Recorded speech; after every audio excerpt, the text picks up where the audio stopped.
Alhamdulillah wa bihi nasta'inuhu ala umuri dunya waddin. Asyhadu an la ilaha illallah wahdahu la syarikalah wa asyhadu anna Muhammadan abduhu wa rasuluhu amma ba'du. Faqad qala Allahu ta'ala fi kitabihil karim a'udzu billahi minasyaitonir rajim wa atallaha biqalbin salim al-ayah. Ikhwatu iman rahimakumullah. Alhamdulillah sabadana urang sadayana tadi ti enjing-enjing dugikeun kata disonten ngemutan urusan dunia. Ayeuna urang sadayana ngonsentrasikeun, mokuskeun, ngaistirahatkeun awak urang sadayana pikeun urusan akhirat. Kukituna mudah-mudahan pengorbanan urang sadayana dina ibadah ku Allah subhanahu wa ta'ala mugia sing digentos ku pahala nu berlipat ganda, amin ya robbal alamin.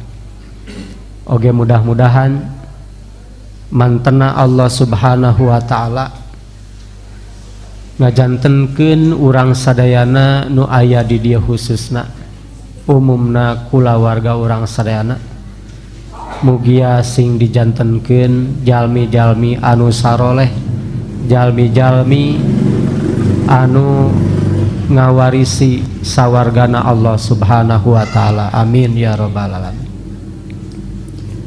Ikhwatu iman rahimakumullah. Allah subhanahu wa ta'ala dadawuh wa atallaha biqalbin salim. Nanti di akhirat manusia itu akan datang menghadap Allah biqalbin salim, dengan membawa hati-hati salim. Salim itu artinya selamat, salim artinya bersih. Jadi jalmi-jalmi anu pisurgaeun mah nya, jalmi anu pisurgaeun mah mayun ka Allah teh nyandak hate anu bersih gitu Pak. Patarosan ari urang hate ayeuna bersih, tos bersih atau masih kotor gitu. Aya ibu-ibu itu Pak, mana teh aya. Ikhwatu iman rahimakumullah. Urang ngemut sakedap kapungkur nuju urang alit kan belajar tarehnya, malah dina Sahih Bukhari diungkap Rasulullah sallallahu alaihi wasallam dina usia kanak-kanak itu Rasul teh ketika ameng tiba-tiba aya sosok seseorang itu malaikat Jibril nyandak Nabi Muhammad, kemudian dibelahlah dadana. Syakkus sodri itu diabadikan di dalam kitab-kitab hadis, disebut syakkus sodri. Syak itu membelah, sodri itu dada. Jadi Nabi teh dadana dibelek. Jadi waktu iman operasi teh tiba heula tos aya nya pembedahan itu Nabi kan tos dadana dibedah, dibelek. Lajeng hate nate dibersihan ku cai jam-jam. Itu dina hadis. Nah, para ulama ahli hadis ketika mempelajari hadis ieu ada dua pendapat. Yang pertama, bahwa terjadinya pembedahan dada Nabi itu terjadi secara real, artinya nyata. Artinya memang dadana dibelah, dibelek gitu.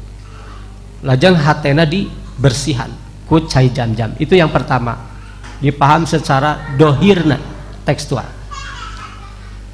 Aya oge nu berpaham dadana mah henteu dibelek siga dibelah, mung ieu mah maknana diambil makna majaji dina hartos hatena Rasulullah teh ku malaikat Jibril dibersihan gitu. Walhasil tina dua pendapat ieu teh maka kang urang sadaya mensikapina da sami urang ieu kan can katos ninggal kan. Nu intina anu paling pokok yaitu Nabi pernah terjadi pembersihan hati oleh malaikat Jibril.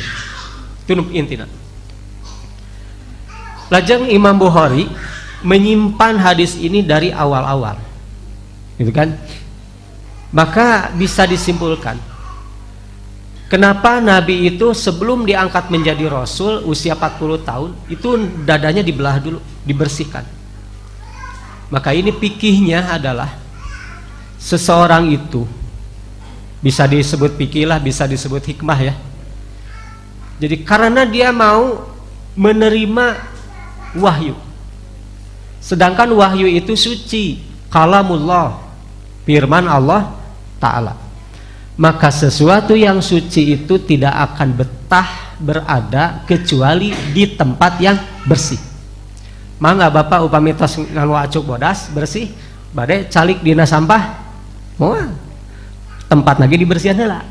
Itu hikmah. Kenapa? Karena Nabi akan menerima wahyu, sedangkan wahyu itu kalamullah azza wa jalla, firman Allah azza wa jalla yang diturunkan oleh Allah melalui malaikat Jibril kepada Nabi Muhammad. Jadi klop hatena bersih, kalamullah bersih, klop itu antara ilmu dan amal sejalan gitu Pak.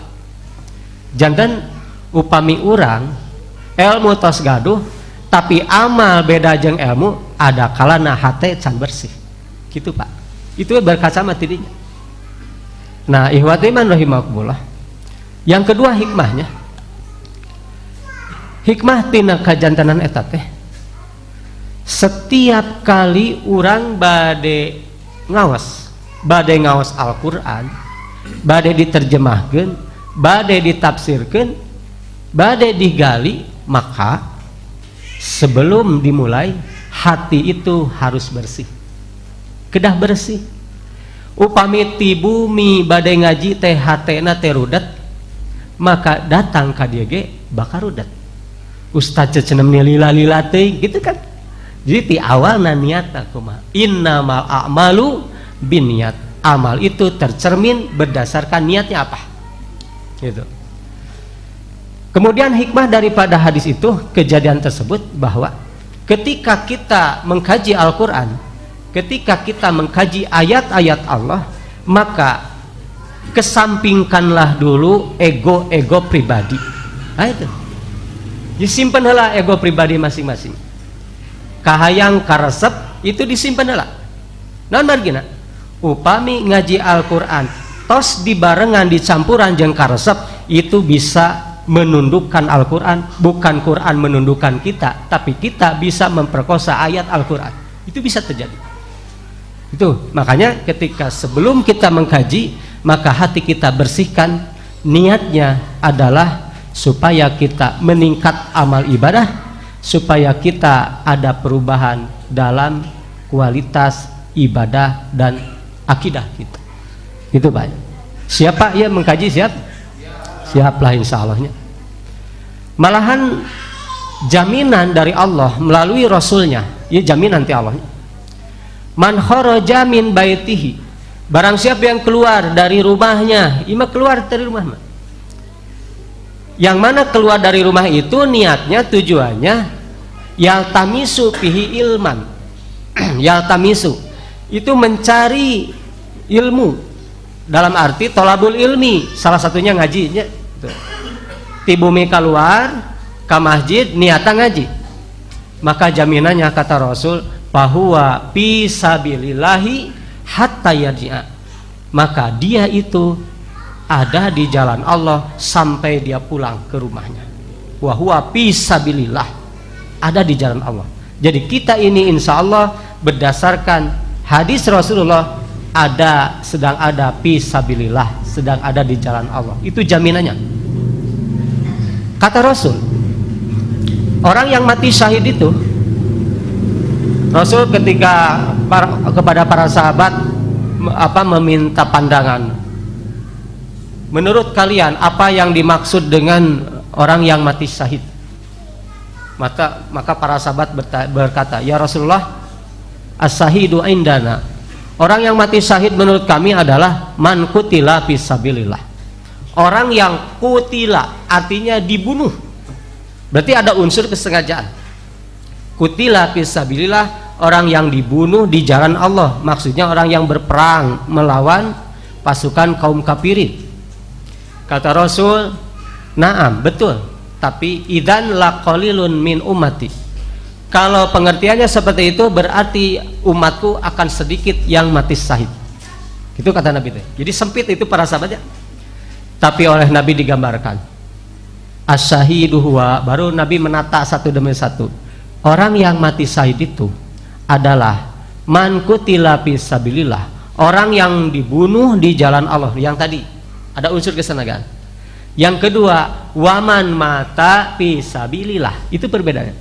Nu kahiji mah kutila dibunuh, ari ieu mah man mata fisabilillah, orang yang mati di jalan Allah. Ieu mah teu dibunuh, maut sorangan begitu, teu dibunuh ge mah maut sorangan. Dalam artian fisabilillah, orang yang mati di jalan Allah, tapi bukan karena dibunuh maksudnya perang. Artinya orang yang sedang ada di jalan Allah, termasuk yang sedang ngaji, yang thalabul ilmi. Tadi kan fisabilillah ditakdirkan salah satu di antara kita di sini ada yang meninggal. Cikene thalabul ilmi kita semaut, atau nuju ngaos maut, nuju salat maut, nuju baca Quran maut, nuju saum maut, bahwa fisabilillah itulah mati syahid. Itu masih mati syahid karena kita sedang berada fisabilillah. Jadi ihwat iman, jangan ragu dan jangan berkecil hati bahwa sekali kita berbuat thalabul ilmi maka kita jaminannya fisabilillah. Ihwati iman rahimakumullah. Tapi ada satu hal yang bisa mengganjal seseorang itu masuk ke surga. Ada satu hal yang bisa mengganjal, yaitu apabila seseorang ketika meninggalnya dia mati membawa keyakinan yang diharamkan, yaitu membawa keyakinan syirik. Itu syirik, sina titik tilunya syirik. Sebagus apapun amal kita, sebanyak apapun amal ibadah kita, ketika kita meninggal mati membawa keyakinan syirik, maka keyakinan inilah yang akan menutup 8 pintu surga. Itu berbahaya. Itu syirik. Jadi paling bahaya dosa syirik. Makanya orang-orang terpilih terdahulu, para nabi terdahulu, termasuk Luqmanul Hakim, sehingga nama Luqman itu diabadikan oleh Allah di dalam Al-Quran. Ada nama surat Luqman, sebuah penghargaan.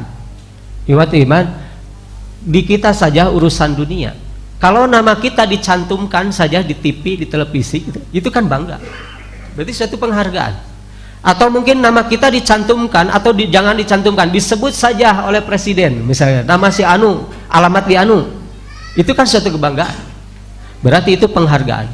Apalagi ini dicantumkan, disebut-sebut ini oleh Allah Subhanahu wa Ta'ala, dicantumkan, diabadikan di dalam Al-Qur'annya, berarti amalnya luar biasa. Itu Luqman bil Hakim. Maka kita patut meniru Luqmanul Hakim. Di dalam surat Luqman, kekhawatiran beliau dari sekian amalan yang paling dikhawatirkan itu adalah, itu dalam surat Luqman ayat 13, wa idh qala Luqmanu libnihi wa huwa ya'iduhu, dan ingatlah ketika Luqman berkata kepada anaknya. Jadi Luqman teh ngawasiatan ka putrana, ngawanti-wanti, wa huwa ya'iduhu, Di waktu itu dia memberi pelajaran, memberi nasihat kepada anaknya. Kieu nasihat teh, ya bunayya la tusyrik billah. Wahai anakku, yeuh anaking la tusyrik billah. Oh mat, rek cicing di mana wae, rek kaayaan keur kumaha wae, rek kondisi ekonomi sulit kumaha bae oge. Oh mat, la tusyrik billah. Ulah nepikeun ka syirik ka Allah. Itu nu dihariwangkeun ku Luqman. Kenapa? Inna syirka, karena sesungguhnya syirik itu la zulmun azim, betul-betul adalah sebuah amal keyakinan dulmun, kedoliman. Jadi syirik itu kedoliman, bahkan azim. Azim itu besar. Jadi dolim yang terbesar itu adalah perbuatan syirik. Jika di dunia ada orang yang membunuh, itu kedoliman. Ada orang yang mencuri, itu kedoliman. Tapi ada dolim yang paling besar adalah perbuatan syirik. Asyirku, inna syirka la dulmun adim. Itu kata Allah. Sesungguhnya syirik itu kedoliman yang sangat besar. Nah, nanti kita kalau ada kesempatan waktu bisa membahas tentang apa itu dolim. Itu Luqman yang diwasiatkan kepada anaknya. Yang kedua, Nabi Yakub. Terkenal Nabi Yakub kan? Dari sanalah mulai muncul beberapa turunan-turunan yang menjadi nabi. Itu Yakub itu diberi gelar Israel. Yakub itu diberi gelar Israel. Jadi ketika menyebut Israel itu teh gelar Nabi Yakub. Arti Israel itu orang yang taat. Bani Israel artinya turunan atau anak cucu Nabi Yakub. Itu Bani Israel. Bani Israel. Di antara Bani Israel itu ada yang bernama Yehuda. Dari 11 itu kan ada yang bernama Yehuda. Nama-nama anaknya itu banyak. Di antaranya ada Simeon, Naftali, terus Nabi Yusuf, Benyamin. Yehuda. Yehuda salah satu dari anak Nabi Yakub. Dari 11 ini saya baca di buku perbandingan agama, dari 11 ini yang paling banyak turunan itu turunan Yehuda, maka yang lain diinkludkan, disebut Yahudiyun, gitu. Karena yang paling banyak di turunan Yehuda.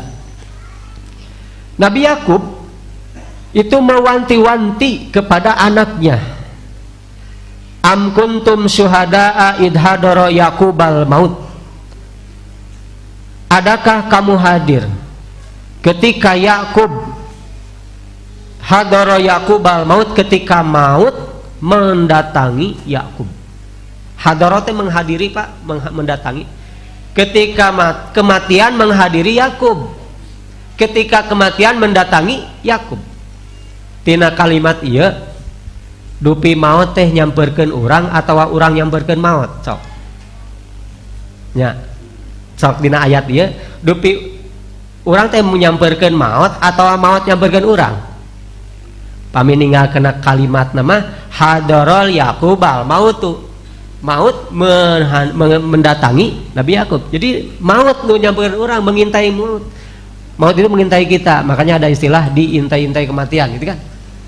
Itu maut. Makanya upami kecapna maut nuturkeun urang rek lompat ka mana ge ditutur-tutur. Moal bisa salamat upami tos waktuna. Tapi mun kalimatna jelema nuturkeun maut, mun maut gampang tong nuturkeun we. Kada bakal gitu. Makanya kalimatnya hadarul Yaquba al mautu, mati yang mendatangi kita, yang menjemput kita. Nah, kemudian Nabi Yakub idqala li banihi, ketika dia berkata kepada anak-anaknya. Janten ieu teh wasiat Nabi Yakub, dia punya feeling, perasaan bahwa mungkin umurnya tidak akan lama lagi. Lalu dikumpulkanlah anak-anaknya. Itu berwasiat. Urang kan tiasa gitu. Bapak, ibu upami tos ngaraos usia teh asa malila ya, kumpulkeun deh barudak dan moal luas sih di urang banyak. Gitu. Kumpulkeun di barudak. Berwasiat, wasiatna kieu. Ma ta'buduna mim ba'di. Cek bahasa urang mah barudak. Lamun engke bapak maut, cik naon nu ku aranjeun engke rek diibadahan teh rek disembah teh naon gitu Pak wasiat terakhir.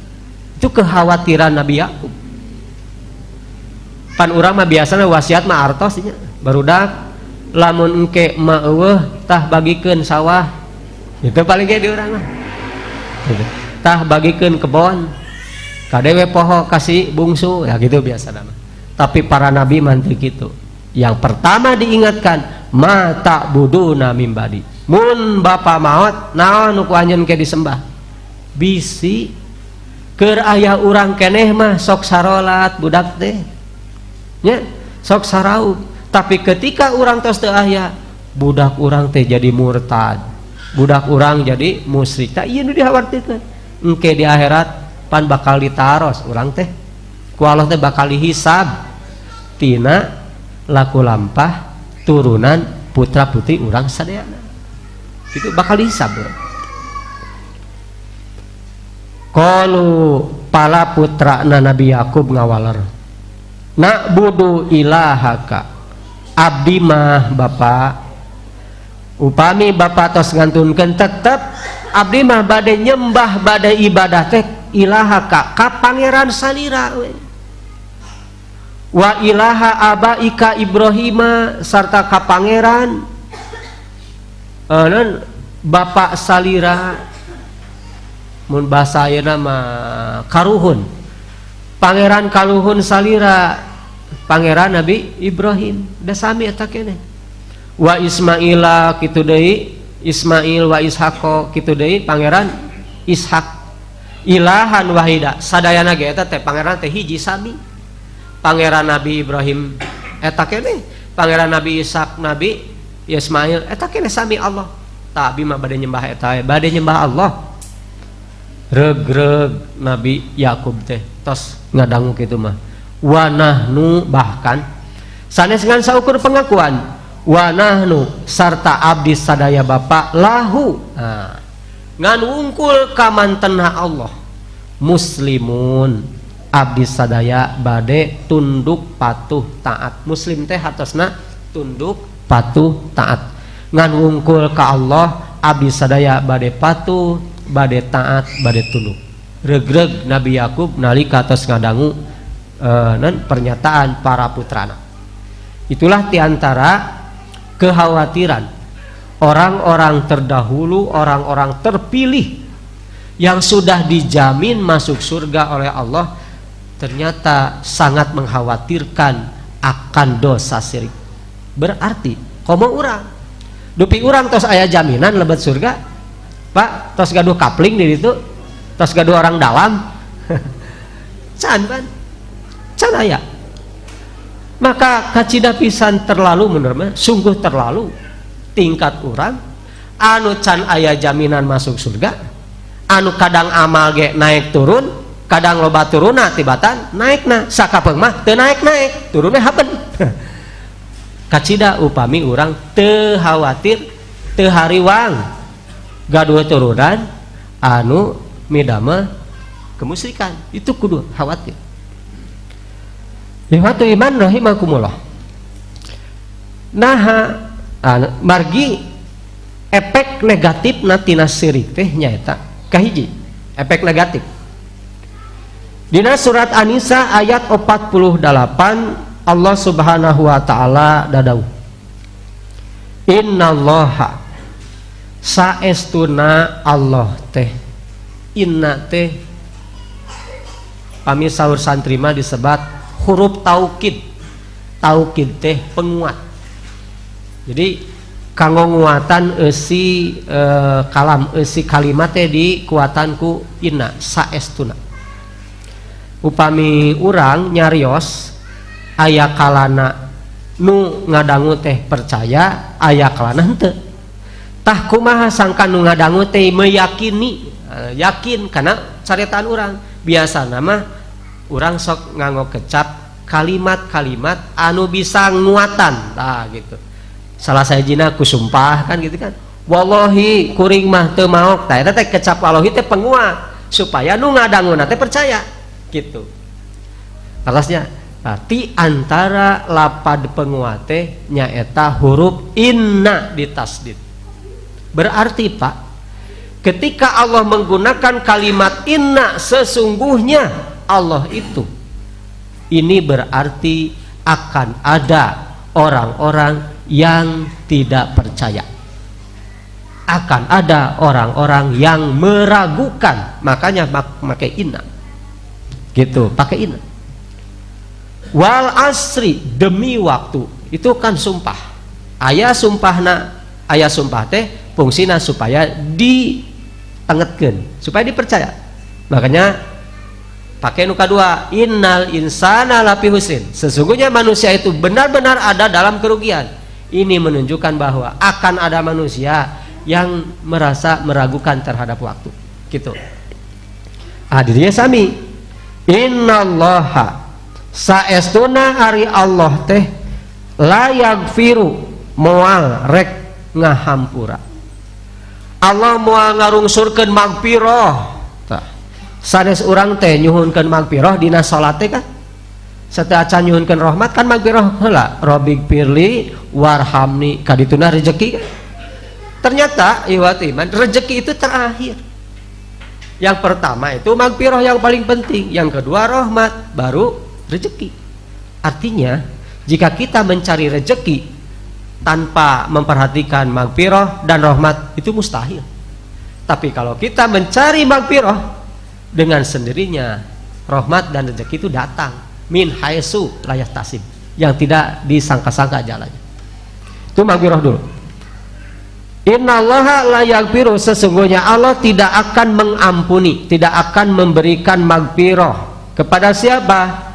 An yusroka bihi, yaitu dari dosa yang an yusroka bihi, tidak akan mengampuni Allah muarek ngahampura karena dosa nu nyarekatkeun mantena gitu, dosa anu jalmi anu midamel padamlan syirik, moal diampuni, moal diampuni. Ketika kinya gambaran dina hadis sabana dikembangkeun Pak,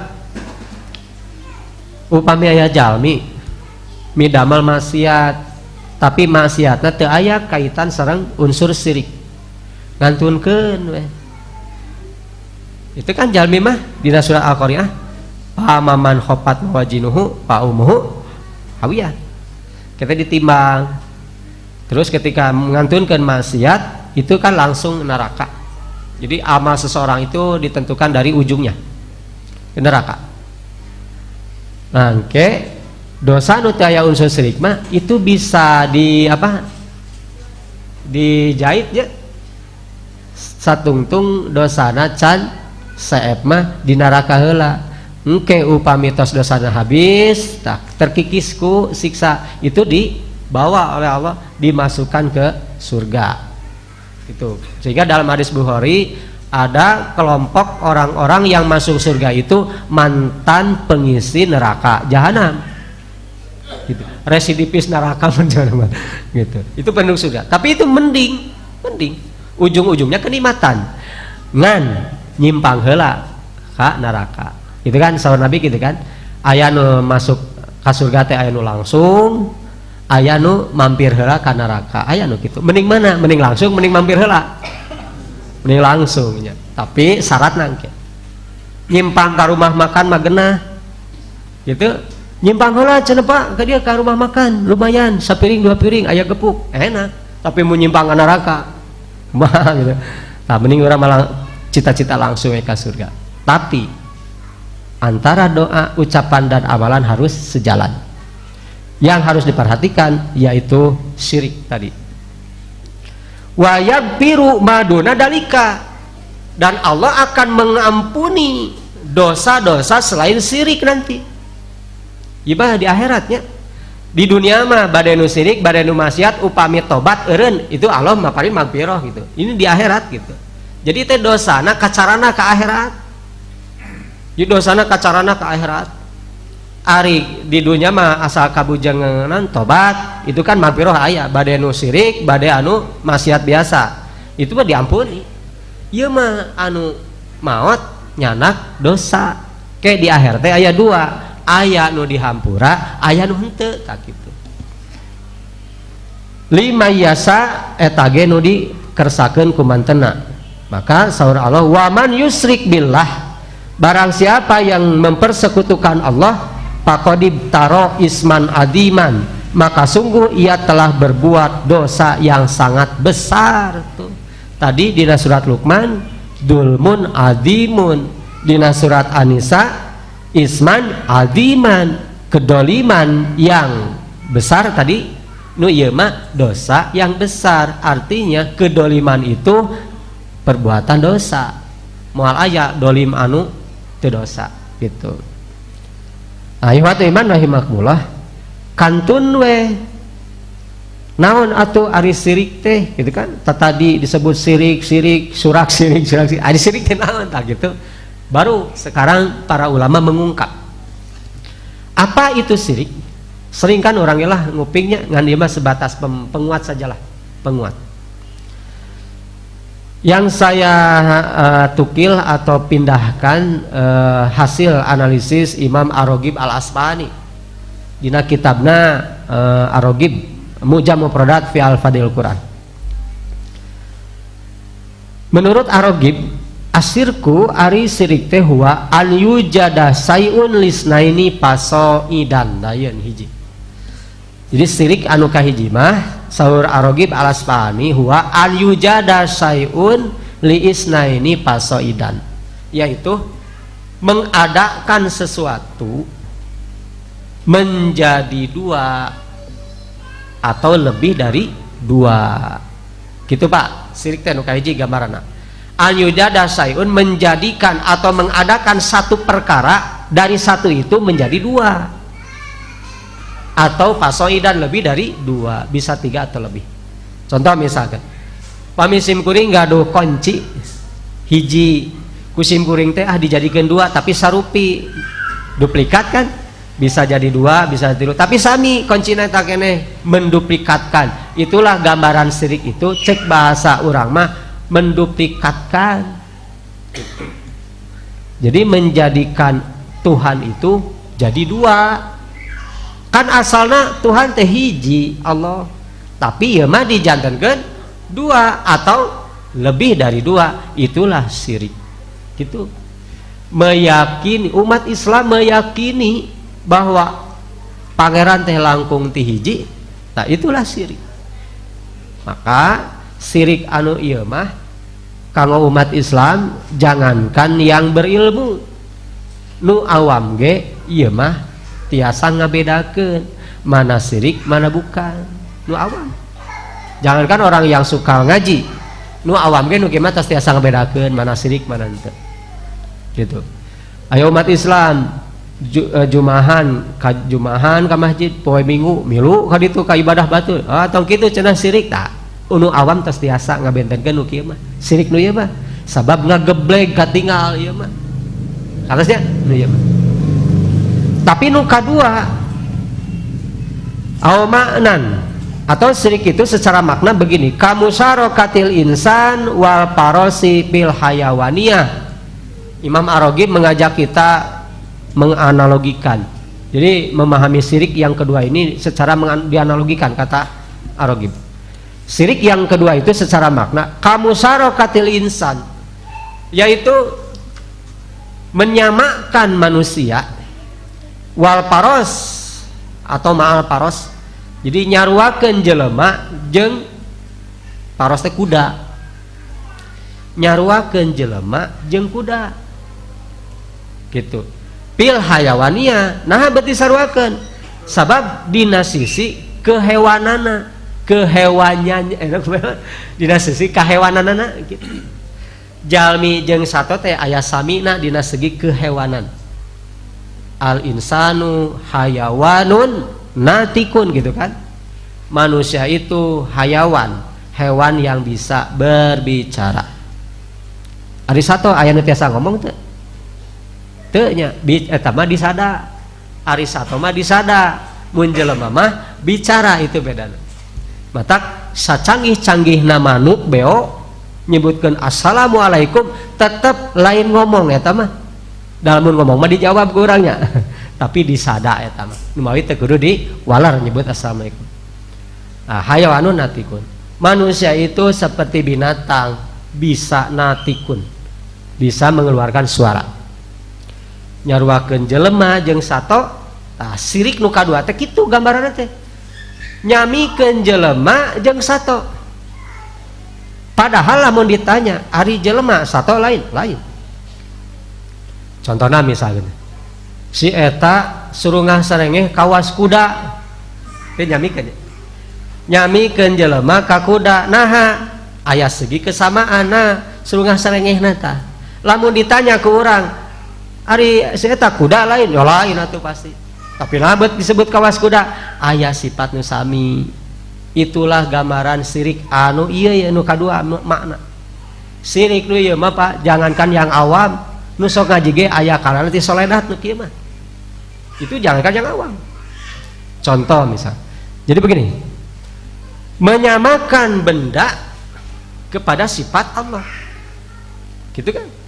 Jadi orang teh meyakini ke sebuah benda, anu meyakini sebuah benda itu mempunyai kekuatan Allah. Itulah syirik yang kedua. Lamun ditanya ke orang, ari ieu teh pangeran lain atuh.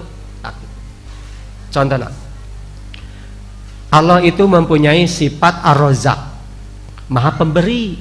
Itu kan sifat Allah, Asmaul Husnanya. Ar-Razzaq, Maha Pemberi. As-Syifa, Maha mengobati, Maha Penyembuh. As-Salam, Maha Pemberi selamat. Itu sifat-sifat Allah kade. Maksud nama, nah Allah disebut Ar-Razzaq, dialah yang memberi rezeki hakikatnya. Kenapa Allah disebut As-Salam? Sebab hakikatnya dialah yang memberi keselamatan. Kenapa Allah disebut tadi itu Pak? As-Sifa, karena dialah yang menyembuhkan. Itu. Hiji mangsa urang teh boga di payunan bumi urang teh aya tangkal kenanga. Kenanga ya. Uringa tangkal kenanga. Diyakini tina tangkal kenanga ieu teh lamun dicokot kemangna. Kenapa? Lantaran sim kuring di payunan rompok pun Bapak itu ti sim kuring SD itu eta mah kenanga.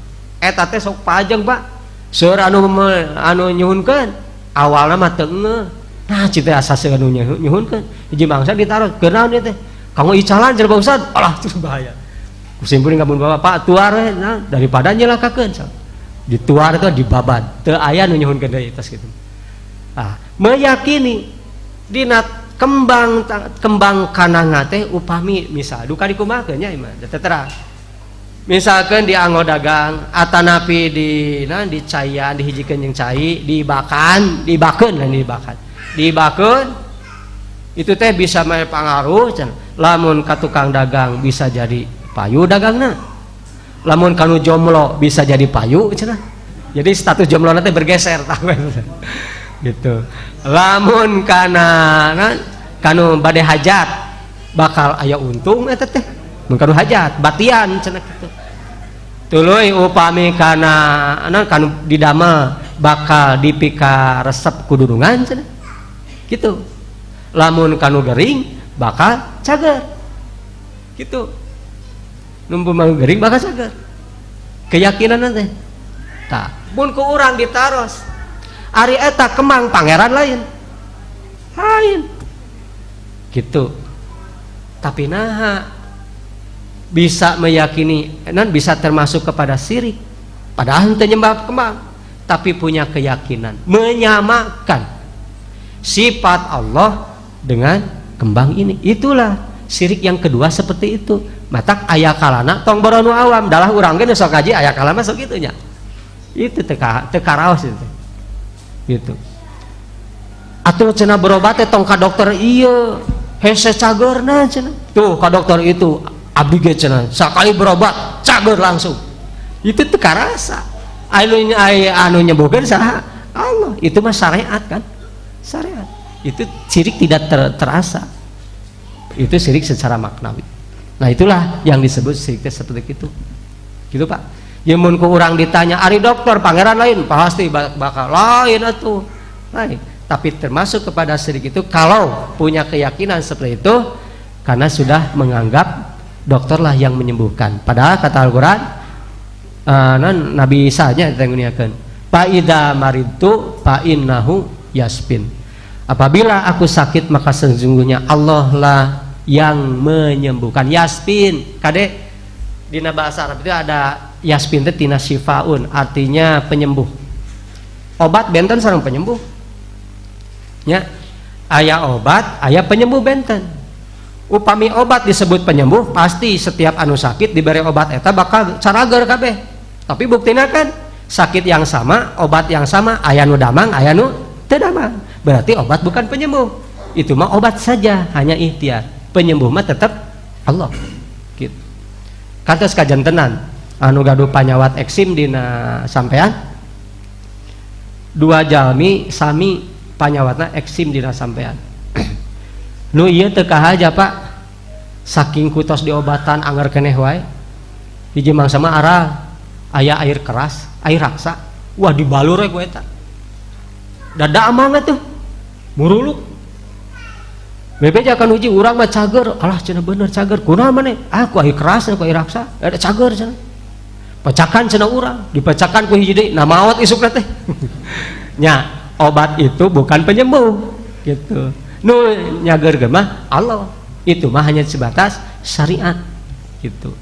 Itulah kadenya bilih syirik nu kadua mah tipis jadi halus. Maka bade syirik anu nyata teh nu tadi teh anu tiasa dibedakeun. Bade syirik nu halus itu menghalangi nasib kita nanti di akhirat untuk masuk ke surga. Itu harus hati-hati. Kumaha carana supaya orang salamet tina syirik anu halus ieu? Daya deui Pak, lintang kudu kedah teras. Tolabul ilmi ngaos teras-terasan, dawam. Kan saur Rasul gitu. Ahabul amali ilallah. Amal yang paling disukai oleh Allah, dicintai oleh Allah itu adalah al amalu adwamu wa in qala. Amal yang sedikit, amal yang didawamkan rutin walaupun sedikit. Itu yang alumah paling resep kan gitu teh. Ngaji nama teu pira setengah jam ngan unggal minggu gitu kan, daripada ngaos teh sabulan tamat 30 juz. Urang tamatkeun cenah sabulan teh 30 juz tangke Ramadan. Target 1 bulan 30 juz. Bagus. Tapi akan lebih bagus lamun dawam.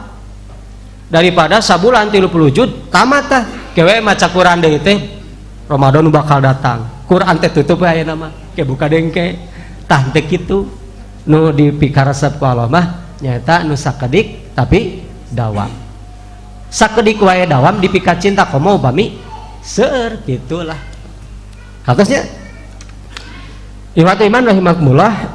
Maka itulah diantara gejala-gejala amal kita yang bisa menghalangi nasib kita di akhirat, yaitu perbuatan syirik, baik syirik yang secara kasat mata ataupun syirik yang secara maknawi yang digambarkan oleh Ar-Raghib Al-Asfahani. Mudah-mudahan kita bisa terhindar dari dosa syirik tersebut dan tidak ada lagi kita untuk menghindarinya kecuali dengan ikhtiar kita, usaha kita supaya kita menghindari, yaitu caranya dengan tolabul ilmi.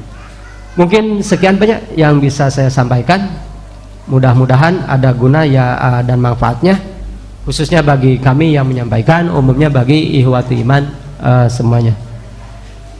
Aqulu qouli hadza wa astaghfirullah li wa lakum. Wassalamualaikum warahmatullahi wabarakatuh.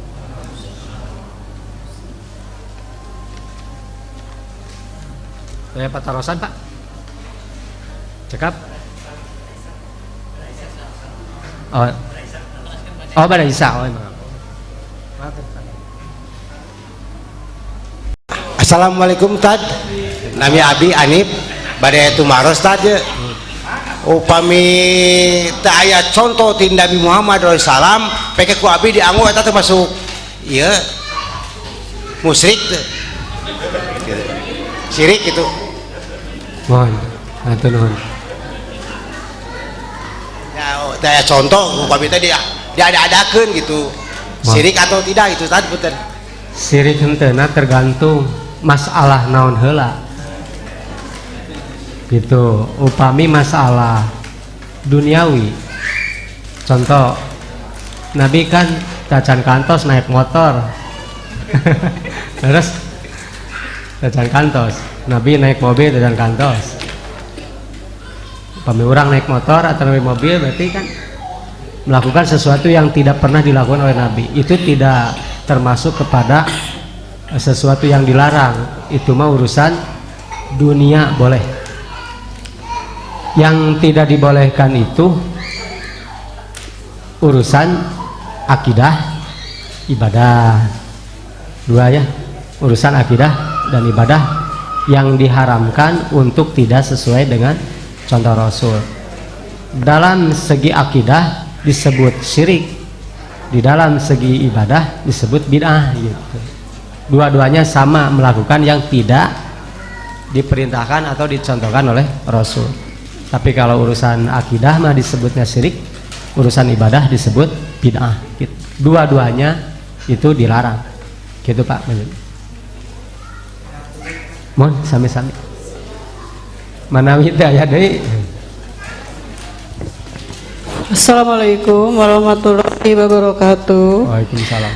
Mudah-mudahan Pak Ustadz dikasih keberkahan sama Allah Subhanahu wa taala dan jamaah Masjid Baitur Rahman. Pak Ustadz, ada yang akan ditanyakan? Ya Bu. Merayakan seseorang muslim diharamkan ikut merayakan atau berpartisipasi pada perayaan-perayaan orang-orang kafir. Yang disebut perayaan itu apa saja, terus yang bagaimana masuknya ke kafir atau ke golongan apa? Ya, mengikuti atau ikut partisipasi mendukung acara perayaan orang lain, perayaan di luar perayaan ajaran Islam. Maka Rasulullah SAW pernah bersabda, man tasabbaha biqaumin fahuwa minhum. Barang siapa yang menyerupai, ini dari penyerupaannya dulu ya, barang siapa yang menyerupai suatu kaum, maka orang ini minhum, termasuk dari golongannya. Maksudnya bukan, maksudnya murtad bukan berarti dia itu dosanya sama gitu, dosanya sama dengan mereka yang melakukannya. Itu dari segi penyerupaan. Kalau kita ikut partisipasi, merayakan sih tidak, tapi ikut membiayai misalkan, atau menunjukkan jalan, mensukseskan, maka ini kena oleh hadis Nabi, mandala ala khairin falahu ajrun mislu ma'amilahu. Barang siapa yang menunjukkan kepada kebaikan, amal baik, maka dia punya pahala seperti orang yang melakukan kebaikan itu.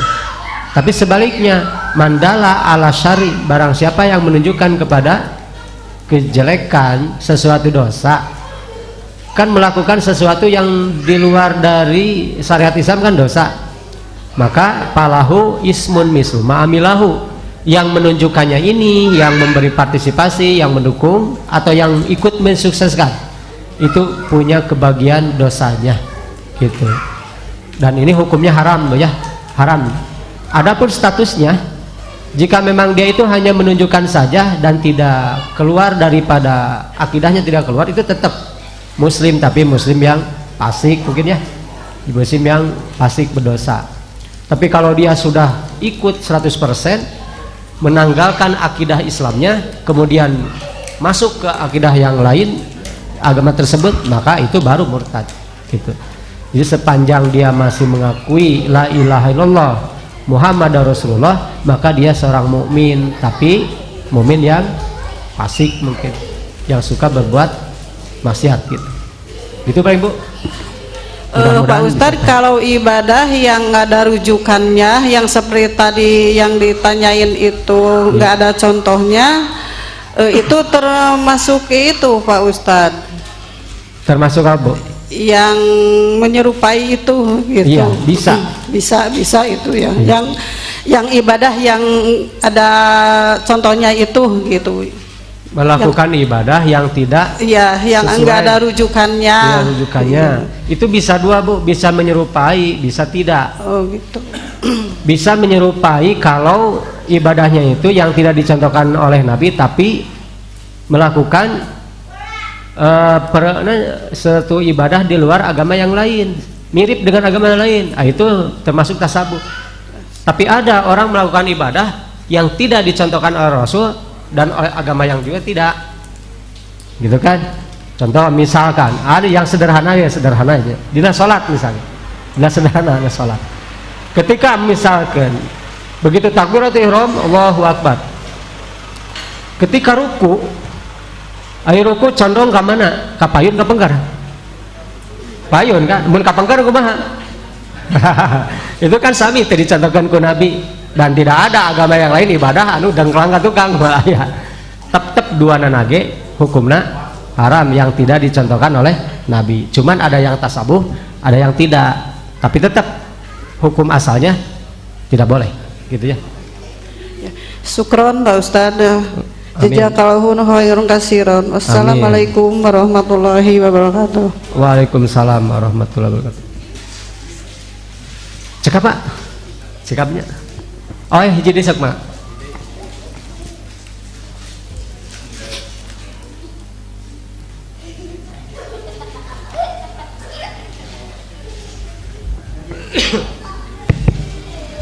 Bismillahirrahmanirrahim. Assalamualaikum warahmatullahi wabarakatuh. Waalaikumsalam.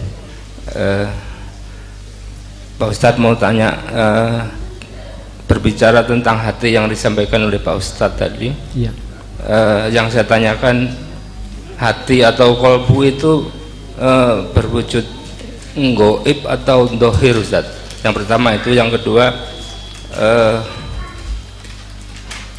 tadi dikatakan ada Rasulullah SAW dilakukan pembedahan hatinya oleh malaikat Jibril. Berarti kan berupa zohirnya yang dibedah ya Ustaz?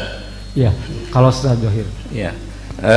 Yang saya tanyakan, apabila hati yang berupa dohir itu katakanlah dilakukan pencangkokan atau diganti dengan hati seseorang yang lain, seperti contoh yang dilakukan oleh Menteri BUMN Dahlan Iskan Ika ya, nah mantan BUMN. Iya. Apabila hati yang lamanya itu jelek, bakhil, dengki, iri, kemudian diganti dengan Yang lain. hatinya orang lain yang soleh, apakah berubah Ustaz? Berubah menjadi baik? Ya, demikian Ustaz, terima kasih. Assalamualaikum warahmatullahi wabarakatuh. Waalaikumsalam. Yang pertama, apakah hati itu termasuk yang gaib atau yang dohir? Hati itu termasuk organ tubuh manusia. Itu bisa disebut dohir kalau barangnya artinya hati, dan itu tidak gaib. Tapi kalau sifatnya itu tidak bisa dipegang, maksud tidak bisa oleh panca indera aja. Kalau sifat hati itu, yang namanya hati kan tidak bisa, yang namanya sifatnya hati seperti iri, dengki, itu kan itu mah batinia, sesuatu yang tidak bisa terlihat. Baru terlihat kalau ada wujud prakteknya gitu. Jadi hati itu zatnya tidak gaib, tapi sifatnya itu tidak terlihat. Kemudian ketika terjadi pembelahan dada Rasulullah, itu pun para ulama itu berbeda pendapat Pak. Ada yang mengatakan memang betul-betul secara dohir dibelek sehingga dibersihkan oleh air jam-jam. Dibersihkan artinya dari sifat-sifat yang jelek. Ada yang mengatakan itu bahasanya bahasa kiasan saja, bukan berarti dadanya dibelah, tapi artinya hatinya itu ditiadakan dari sifat-sifat yang jelek gitu. Walhasil ini susah untuk diambil jalan kesimpulan, cuman gini aja, intinya saja bahwa Nabi itu hati Rasul itu sudah dibersihkan oleh Allah Subhanahu wa taala dari sifat-sifat yang jelek, itu aja. Kemudian yang terakhir, apabila hati kita diganti dengan hati yang lain, Pak, itu pernah 100% terjadinya. Jadi ya mah atina gitu digentos. Nah, dengan hati orang yang soleh, apakah akan terbawa soleh? Gitu. Kemudian diganti dengan hati yang apa? Hati yang orang yang berdegong, misalnya doraka, nah jadi doraka. Mun kitu mah ginjal diganti ku ginjal babi jadi babi gitu. Kalakuana nah jadi babi tuh gitu. Gitu. Itu mah tidak menentukan, jadi bukan suatu ketentuan. Tetap baik dan tidaknya itu bukan berdasarkan dari bawaan cangkokan dari barang orang lain. Tetap saja orang tersebut yang melakukannya, apakah dia itu baik? Kalau baik, kalau usaha untuk baik bisa baik. Kalau tidak usaha untuk soleh ya tidak soleh. Gitu Pak. Dan perlu diketahui nanti di akhirat organ-organ tubuh kita itu masing-masing akan kembali kepada tubuhnya masing-masing. Walaupun kita memakai ginjal orang lain atau cangkok ya, itu nanti, atau hati yang tadi itu akan kembali ke yang punyanya masing-masing. Ini berdasarkan istinbat dari hadis yang ini. Siti Aisyah pernah bertanya kepada Rasulullah, ya Rasulullah, bagaimana nanti di akhirat, bagaimana nanti ya, aku di akhirat merasa malu. Kenapa? Karena semua orang itu kan ketika dibangunkan dari alam kubur telanjang. Apakah nanti satu sama lain saling melihat gitu kan? Itu kan Nabi langsung mengatakan dari awal, sesungguhnya kalian itu akan dibangkitkan di hari kiamat itu dalam keadaan urotan gurlan. Urotan itu telanjang tanpa sehelai kain pun, itu dibangkitkan. Gurlan itu laki-laki, itu kan gurlan itu laki-laki yang kondisinya kembali seperti bayi, maksudnya bukan fisiknya, jadi seperti kondisi disunatan, disunat Pak, kabayang banyak buntan namanya ada ilmu ya mah. Jadi nanti di akhirat Bapak buntan kikicup pamagate bakal aya deui begitu. Jadi nyaramung deui, artinya masing-masing kembali kepada yang punyanya masing-masing. Kenapa? Karena akan mengalami hisaban kan, gitu. Ketika tangan seseorang itu dipotong, kan sebelum dipotong dia beramal dengan tangannya, gitu kan? Maka nanti itu berlaku, ada saksi, jadi saksi dan sebagainya. Itulah istinbat dari hadis tersebut. Gitu. Walhasil tadi hati yang dicangkok itu kalau dirinya berusaha untuk soleh, mungkin besar kemungkinan bisa soleh. Tapi kalau tidak, ya besar kemungkinan tidak. Gitu Pak, ini Pak, kapan aku simkuring Pak? Cekap Pak? Pamit tasbah cekapnya simkuring acara di tebu dalapan. Mohon. Mudah-mudahan aya guna sinar manfaatna. Atur nuhun kana silaturahmina. Robbana atina fid dunya hasanah wa fil akhirati hasanah wa qina adzabannar. Wassalamualaikum warahmatullahi wabarakatuh.